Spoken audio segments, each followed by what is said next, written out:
안녕하세요. 토익 기초연구소 영준쌤입니다. 자, 오늘은 토익 스킬북 7번째 시간이죠. 토익 파트 7 고난이도 문제는 보기 처리에서 갈린다. 네, 시작해 보겠습니다. 토익 파트 7은 단순히 독해 실력만으로 공략하기엔 한계가 있어요. 문장이 길고 정보가 많은 만큼 시간 관리와 체력 분배가 무엇보다 중요합니다. 많은 수험생 여러분들이 모든 문제의 보기를 꼼꼼히 읽고 판단하려 하지만 이 방식은 실제 시험에서 시간이 부족하고 체력 소모를 유발하는 치명적인 결과로 이어지곤 하죠. 그래서 실전에서는 문제의 유형에 따라서 보기를 전혀 읽지 않아도 되는 문제, 이런 문제들은 보통 난이도가 쉽거나 보통 평균 수준 난이도고, 그리고 보기를 미리 요약해두면 좋은 문제, 이런 문제는 좀 난이도가 높아요. 이렇게 두 가지로 구분해서 접근하는 전략이 필요합니다. 오늘 컨텐츠는 파트 7 문제 유형별로 이 두 가지 기준을 적용해서 실전에서 보기들을 어떻게 처리해야 되는지를 제가 안내해 드릴게요. 그래서 여러분들이 이제 문제 푸실 때 그냥 막연히 독해하는 것에서 벗어나서 문제 유형을 이해하시고 전략적으로 선택하는 그런 훈련, 지금부터 함께 시작해 보겠습니다. 먼저 읽지 않아도 되는 보기. 이런 문제 난이도는 쉽거나 보통 평균 수준의 문제들이에요. 토익 파트 7은 문제 유형에 따라서 읽어야 하는 보기가 있고 읽지 않아도 되는 보기가 있어요. 이 둘을 정확하게 구분해서 문제에 접근할 수 있다면 여러분들이 시간과 체력 모두를 효율적으로 관리할 수 있는 전략적인 독해가 가능해져요. 특히 보기를 안 읽어도 되는 유형들은 비교적 정답이 쉽게 도출되는 문제들이고, 반대로 보기를 반드시 읽어야 하는 유형들은 난이도가 높고 사고 과정이 조금 더 복잡한 편이에요. 안심하셔도 되는 거는 대부분의 문제 유형은 보기를 먼저 읽지 않아도 풀 수 있고요. 그 유형들을 먼저 정확히 파악해 두는 것만으로도 파트 7 문제 풀 때 부담이 좀 크게 줄어들어요. 그래서 이번 섹션에서는 그러한 유형들을 정리해 보겠습니다. 보기를 읽지 않아도 되는 대표 유형 4가지. 첫 번째, 주제 찾기 문제. 보통 지문의 첫 번째 문제로 자주 출제가 되고, 정답은 보통 지문의 초반에 고를 수 있었어요, 예전에는. 하지만 최근 트렌드는 전체 지문의 전반적인 흐름을 알아야지 고를 수 있게 출제되고 있는 편이에요. 전체를 다 읽어야지 주제를 찾을 수 있는 그런 문제들도 많이 섞여 있다라고 생각하시면 좋을 것 같습니다. 그래서 문제 푸는 팁은 정답이 바로 나오지 않으면 주제 찾기 문제를 가장 마지막에 풀어도 된다, 이런 마인드로 문제를 푸시면 돼요. 왜냐면은 첫 번째로 주제 찾기 문제를 푸는데 정답이 지문을 전체를 읽어야지 정답이 나오는 경우라면 다른 문제들을 다 풀면서 지문을 전체적으로 읽을 거 아니에요. 그런 다음에 풀면 된다, 이런 의미예요. 그래서 다른 문제를 푸는 과정에서 자연스럽게 주제가 잡히기 때문입니다. 이게 지금 제가 설명드렸던 얘기니까 그렇게 하고 계시면 됩니다. 그래서 여기 있는 게 이제 패턴이니까 한번 읽어보시면 되고, 자, 두 번째는 동의어 문제인데 지문 내에서 특정 단어의 의미를 유추하는 문제로 파트 5랑 유사하지만 단어의 사전적인 정의가 아니라 맥락에서 사용되는 의미를 묻는 문제거든요. 그래서 팁은 보통 단어 그 주변 문장에서 상황 흐름을 이해하면 쉽게 유추할 수가 있어요. 예를 들어서 첫 번째 단락 세 번째 줄에 있는 balance, 이 단어랑 가장 의미가 가까운 것은, 근데 balance가 이제 여러분들이 알고 있는 건 균형이라는 뜻이잖아요. 하지만 잔액이란 뜻도 있고 잔고란 뜻도 있어요. 그럼 이제 여러분들이 첫 번째 단락 세 번째 줄에 밸런스 앞뒤를 보고 금액과 관련된 내용인지 아니면 이제 균형과 관련된 내용인지를 맥락에서 맞춰가지고 고르면 됩니다. 그러니까 지금 동의어 문제 같은 경우는 여러분들이 영어 기본기가 어느 정도 있으면 굉장히 쉬운 문제 유형이죠. 좋습니다. 세 번째는 의도 파악 문제입니다. 메시지나 온라인 채팅 지문에서 자주 출제가 되고요. 구어체 표현이 포함되지만 정답은 대부분 문장의 뉘앙스로 해결을 할 수가 있어요. 팁은 해당 문장이 등장한 앞뒤 문맥을 자연스럽게 읽는 게 정답의 열쇠예요. 그리고 보기를 굳이 먼저 읽을 필요도 없고요. 예를 들어서 오후 12시 30분에 트래비스가 가서 가져오세요 라고 쓴 것은 무엇을 의미하는가? 그럼 여러분들이 이제 지문에 12시 30분에 가시면은 go get it 이런 말이 있겠죠. 그러면 그 앞에까지 내용을 보고 이게 맥락상 혹은 뉘앙스가 뭐다, 이런 식으로 여러분들이 유추하셔서 정답을 고르시면 됩니다. 어렵지 않습니다. 자, 그리고 네 번째 문장 삽입 문제입니다. 문제에 주어진 문장을 지문에 어디에 넣을지 판단하는 문제 패턴인데요. 보기는 이제 1, 2, 3, 4로만 나열되어 있어요. 왜냐면은 지문에 1, 2, 3, 4번이 뚫려 있고 보기는 그냥 1, 2, 3, 4번만 써 있어요. 그래서 팁은 보기는 1, 2, 3, 4니까 읽을 필요가 없고요. 대신에 문제에 제시된 문장을 먼저 파악하고 지문 내에서 자연스럽게 이어지는 위치를 판단해야 돼서 난이도는 조금 높은 편이에요. 문제가 이런 식으로 나오는데 보기 보면은 보기에서는 알 수 있는 게 없잖아요. 근데 그 위에 문제에 이렇게 뭐가 써 있어요. It can be finished by tonight. 이렇게. 그럼 여러분들이 요 문장은 정확하게 해석을 할 수 있어야 돼요. 그래서 지문 속에서 맥락에 맞춰가지고 1, 2, 3, 4번 중에 요 부분이 들어가면은 가장 잘 어울릴 만한 곳을 찾는 거죠. 난이도는 조금 높은 편입니다. 자, 그럼 이제 핵심 정리를 하자면 첫 번째로 주제, 동의어, 의도 파악, 문장 삽입 문제는 보기를 안 읽어도 된다. 그리고 이 문제들은 지문의 흐름 혹은 문맥의 이해 중심으로 접근한다. 그리고 정답이 잘 안 보이면 뒤로 미루고 다시 돌아와서 나중에 풀어도 된다. 자, 그럼 요약이 필요한 보기를 배워볼 텐데 보기를 먼저 요약해 두어야 하는 문제들은 난이도가 굉장히 높아요. 그리고 매우 중요하기도 하고요. 특히 고득점을 노리는 분들은 필수니까 여러 번 돌려보시면서 여러분들 것으로 꼭 만드시길 바랍니다. 자, 가보죠. 토익 파트 7 문제 중에서는 보기를 읽지 않으면 오히려 비효율적인 유형이 있어요. 이 유형들은 보기를 꼼꼼히 읽는 게 아니라 요약을 해서 구조를 머릿속에 저장하는 그런 전략이 필요합니다. 그 대표적인 예가 바로 not true 문제, 두 번째는 추론 암시 문제.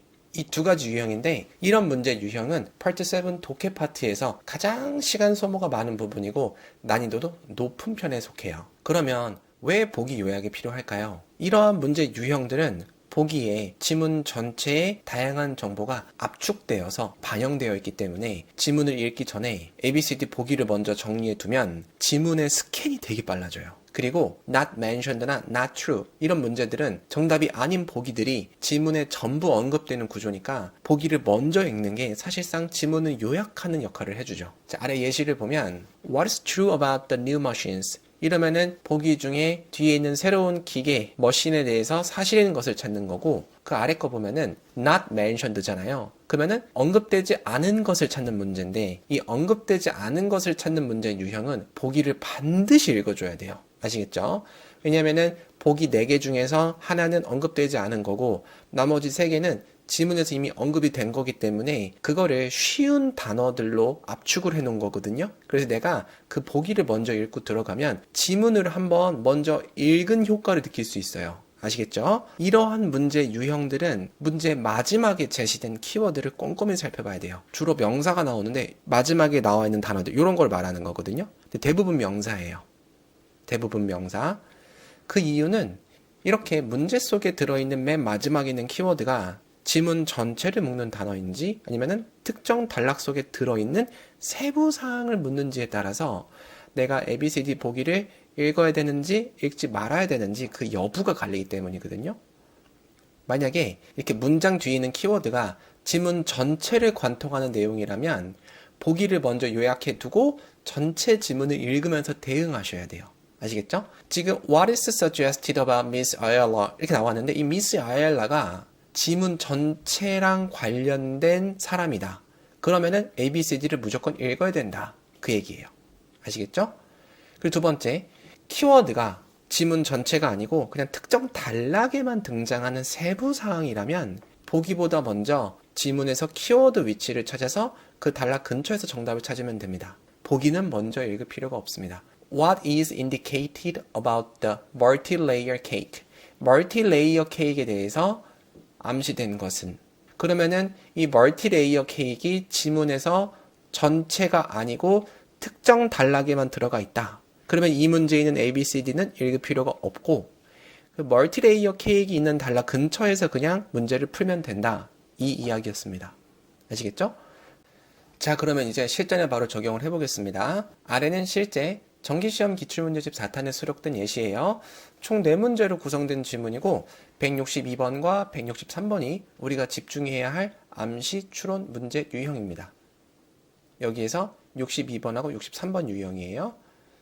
자, 162번 아얄라 씨에 대해서 언급된 것은 그러면은 먼저 162번 문제의 키워드를 살펴봐야 되죠. 요 아얄라 그죠? 그리고 키워드는 대부분 전치사 about이나 전치사 on 뒤에 나오는 명사예요. 보통. 그리고 제일 마지막에 있고 그래서 키워드는 아얄라 씨. 그 다음에 이 찾은 키워드가 지문의 전체를 묶어주는지 아닌지를 찾아봐야 돼요. 받는 사람이 아얄라 보이죠? 그죠? 아얄라 씨. 받는 사람의 아얄라 이름이 보이죠? 그러면은 100% 전체를 묶어주는 키워드므로 보기 ABCD를 요약해야 돼요.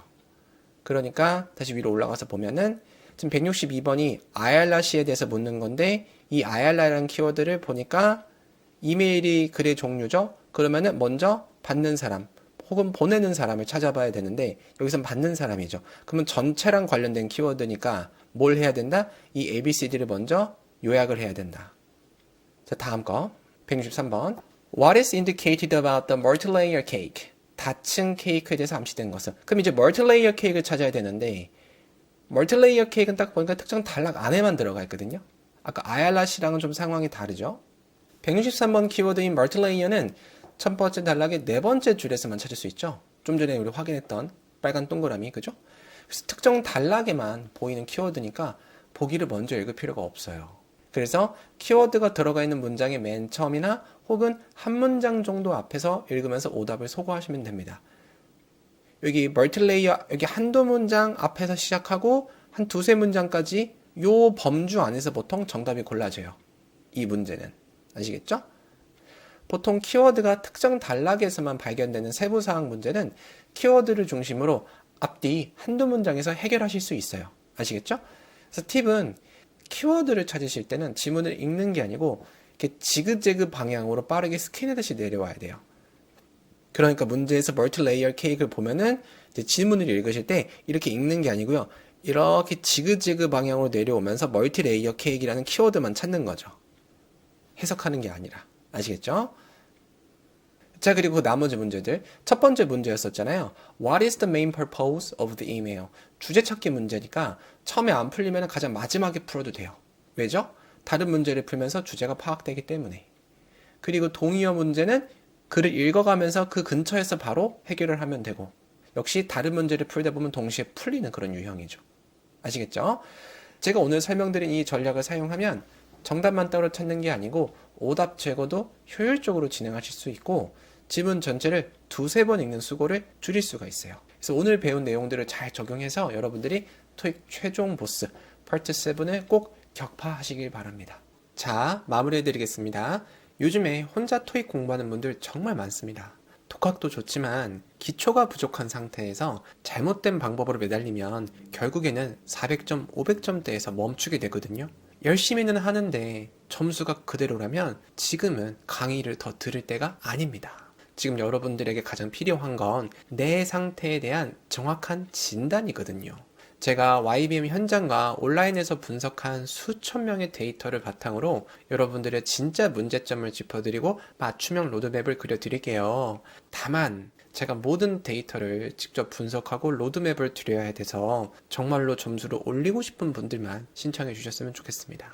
이게 아래 고정 댓글에 있는 진단선 딱 1분이면 되거든요. 그래서 이 짧은 투자가 여러분들의 토익 공부 방향을 통째로 바꿀 겁니다. 여러분들의 점수 반드시 바꿔드리겠습니다. 토익 기초연구소 영준쌤이었습니다.